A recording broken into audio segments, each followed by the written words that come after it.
নবীজি বলেন কিয়ামতের ময়দানে নারী পুরুষের আমলনামা উন্মুক্ত করে দেওয়া হবে, নারী পুরুষের সওয়াবের আমলনামাটা উন্মুক্ত করে দেওয়া হবে। নবীজি বলেন যখন উন্মুক্ত করে দেওয়া হবে ফায়াকুলু ইয়া রাব্বি ফাআইনা হাসানাতু কাযা ওয়া কাযা আমিলতুহা, আয় রব এই আমলনামার ভিতরে অমক অমক নেক আমলটা দেখা যায় না, আমি তো দুনিয়াতে থাকতে 2000 এত সালে হজ করেছিলাম, উমরা করেছিলাম, আল্লাহ আজকে আমার আমলনামা হজের সওয়াব নাই, উমরার সওয়াব নাই, আল্লাহ নামাজের সওয়াব নাই, গেল কোথায়, ব্যাপার কি, কারণটা কি? আল্লাহ তাআলার পক্ষ থেকে জবাব দেওয়া হবে ফায়াকুনু মুহাইয়াত বিইগতিয়াবিকান নাস, দুনিয়াতে থাকতে তুমি মানুষের গীবত করেছিলা, দুনিয়াতে থাকতে মানুষের সমালোচনা করেছিলা, এই জন্য আজকে তোমার আমলনামার থেকে তাদেরকে সওয়াব দিয়ে দেওয়া হয়েছে। বলি নাউযুবিল্লাহ। কোন ভালো মানুষ এই কাম করবো? কথা কয় না। নামাজ পড়লাম আমি, সওয়াব নেই আব্দুর রহিমে, রোজা রাখলাম আমি, সওয়াব নেই রেদওয়ান হুজুরে, হজ করলাম আমি, সওয়াব গেছে গিয়ে আমির হুজুরের আমল নামায়, উমরা করলাম আমি, হজ গেছে গিয়ে বারাকাত হুজুরের আমল নামায়। আচ্ছা কোনো পাগলও এমন কাম করবো? কিরে ভাই কথা বলেন না কেন? পরেদার আড়ালের মা বোনেরা কথাগুলো শোনেন। তাহলে গীবত করা যাবে? বলেন না গীবত করা যাবে? আরে আওয়াজ দিয়ে বলেন না গীবত করা যাবে? অতীতে যা করেছি আর করিব, বলেন না করিব। গীবত কাকে বলে মনে আছে তো? তার ভিতরে যেই দোষ আছে সেই দোষ নিয়ে আলোচনা করার নামই কি? আর যদি দোষ না থাকে সেটা আলোচনা করার নাম এই মনে চায় তাহলে বাবার গীবত করো, যদি গীবত করতেই মনে চায় মায়ের গীবত করো, যদি গীবত করতেই মনে চায় ছেলের গীবত করো, যদি গীবত করতেই মনে চায় স্ত্রীর গীবত করো, তাহলে তোমার আমল নামার নেক আমল তোমার আত্মীয় স্বজনের আমল নামায় যাবে। সুবহানাল্লাহ বলবেন না? আচ্ছা বলেন আপনারা বর্তমান সমাজে কি আপনজনের গীবত হয়? বলেন বলেন না অন্য মানুষের গীবত হয়? অন্য মানুষের। তার মানে কোনোভাবেই কোনো অবস্থায় কি করা যাবে না, গীবত করা। হে আমার ভাইয়ারা বন্ধুরা আমার, সদা সর্বদা আমরা চেষ্টা করব মানুষের দোষ ত্রুটি ডেকে রাখার জন্য। হে পর্দার আড়ালের মা, সদা সর্বদা চেষ্টা করব আমরা একে অপরের দোষ ত্রুটি গোপন রাখার জন্য, ডেকে রাখার জন্য।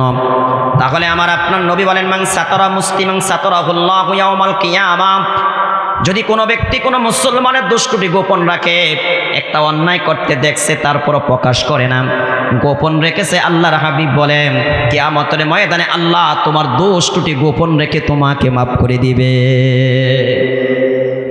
নবী রাসূল ছাড়া দুনিয়াতে কে অপরাধী ছাড়া বলেন আমাকে, বলেন কেউ আছে? তাই নবীজি বলে সাবধান, তোমরা একে অপরের দোষ প্রকাশ করো না।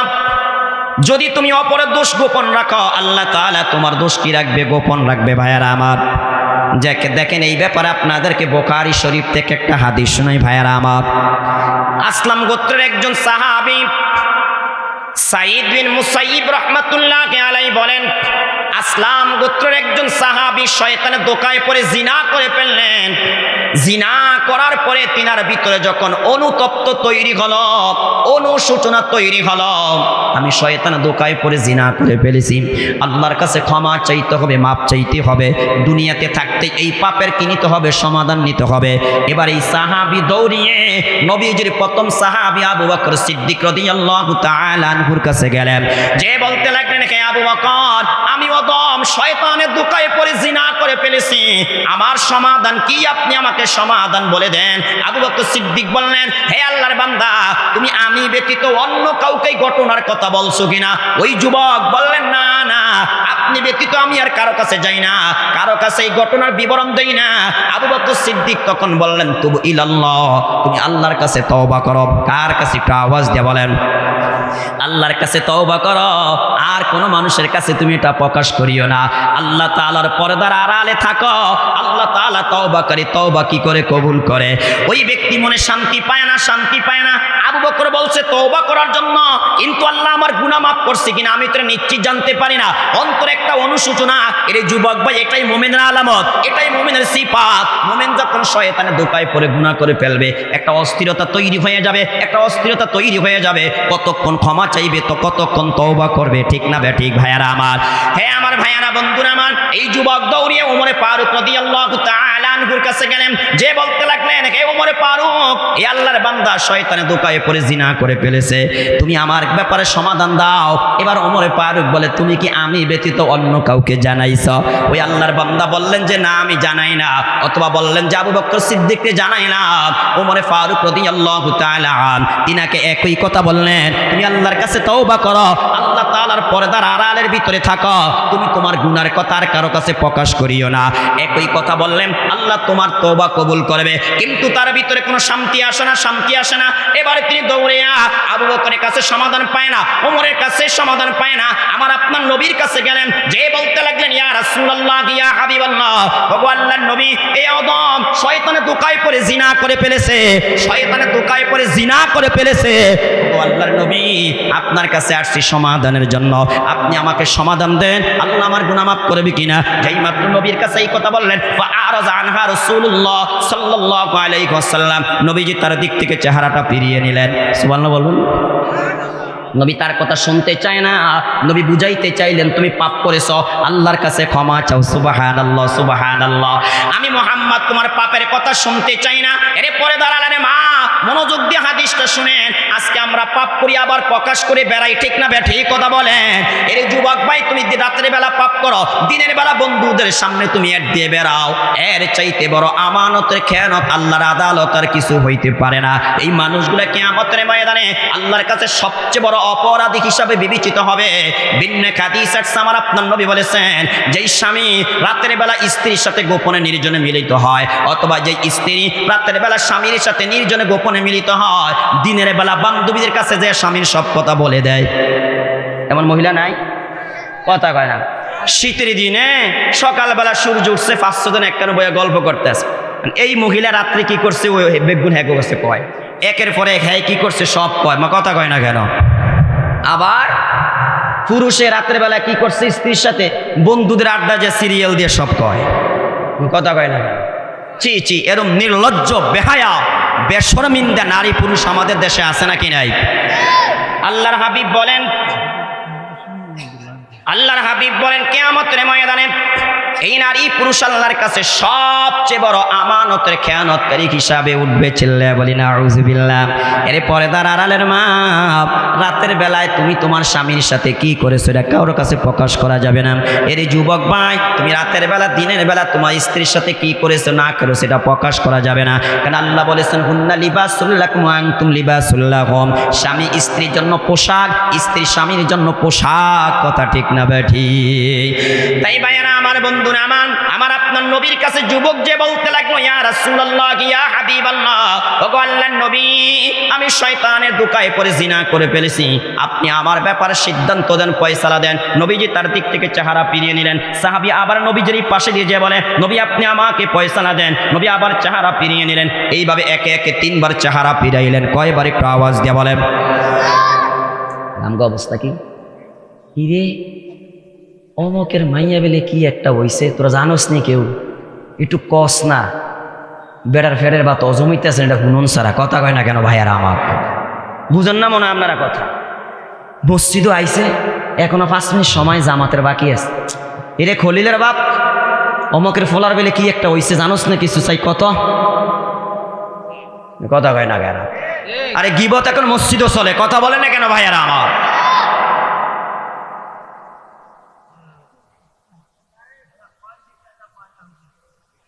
আল্লাহ।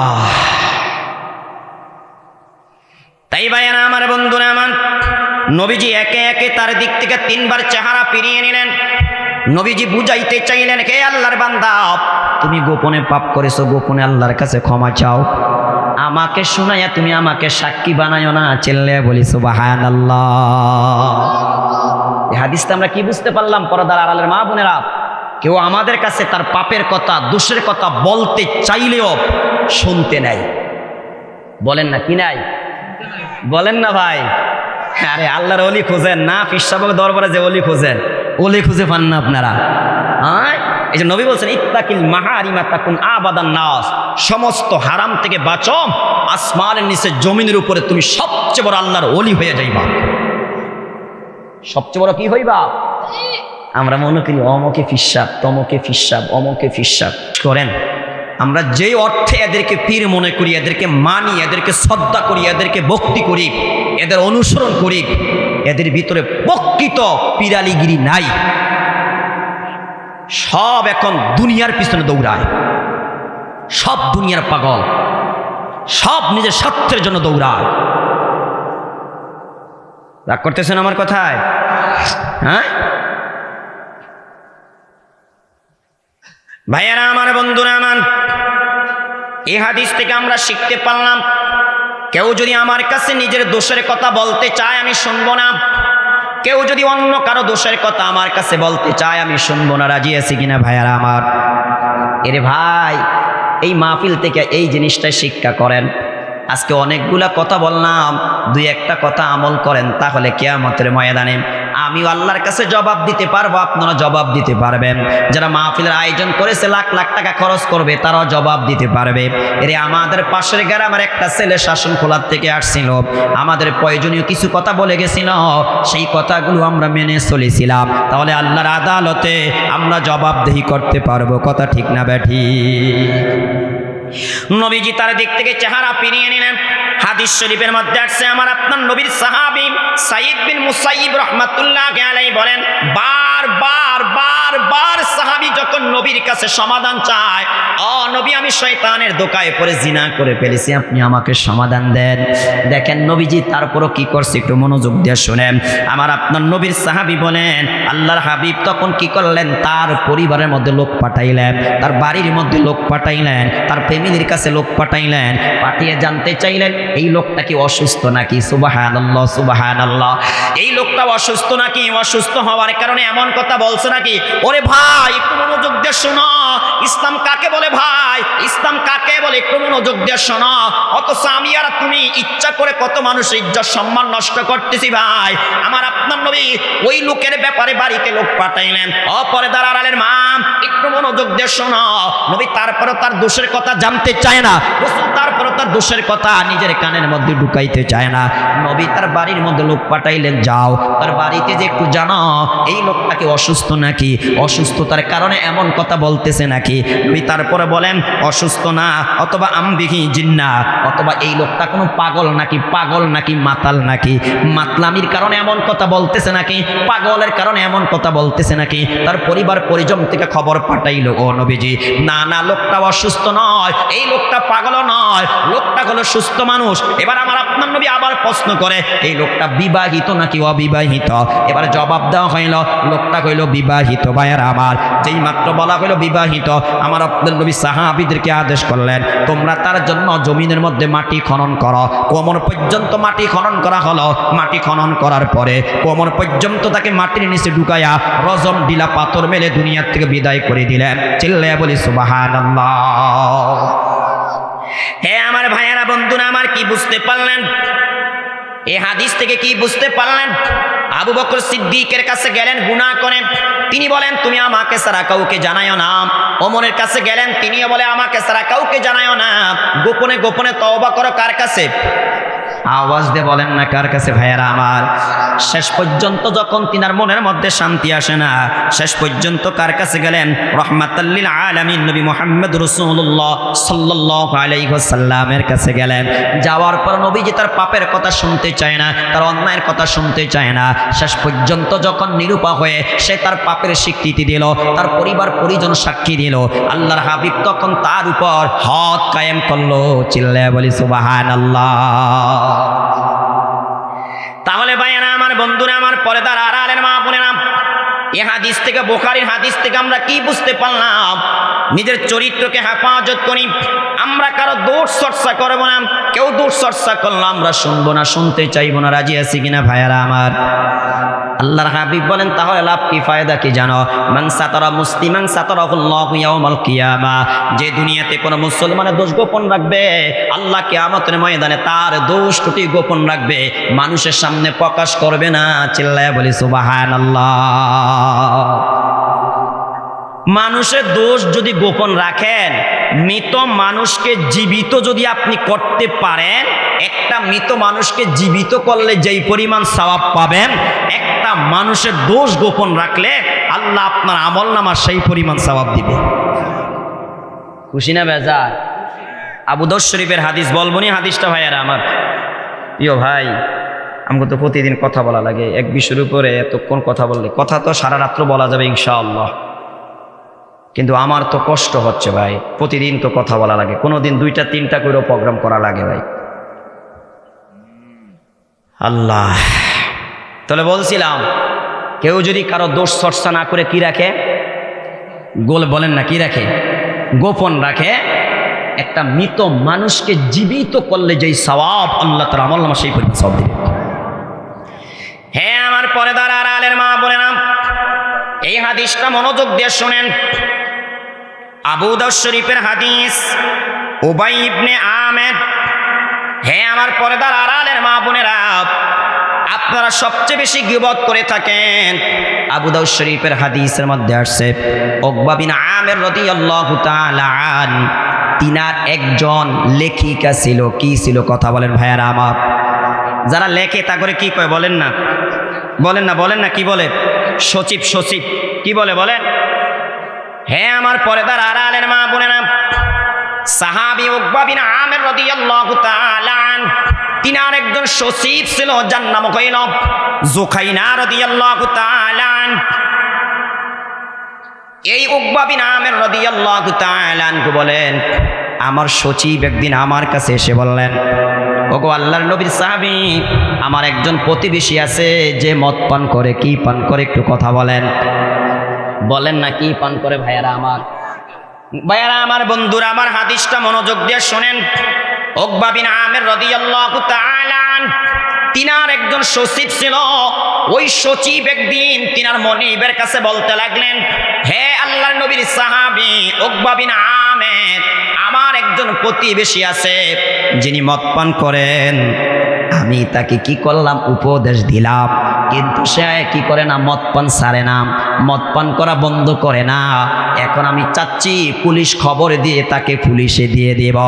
এবার উকবা বিন আমের রাদিয়াল্লাহু তাআলা আনহু বললেন, হে আল্লাহর বান্দা, সাবধান সাবধান, তুমি তার এই গোপন পাপের কথা প্রকাশ করিও না।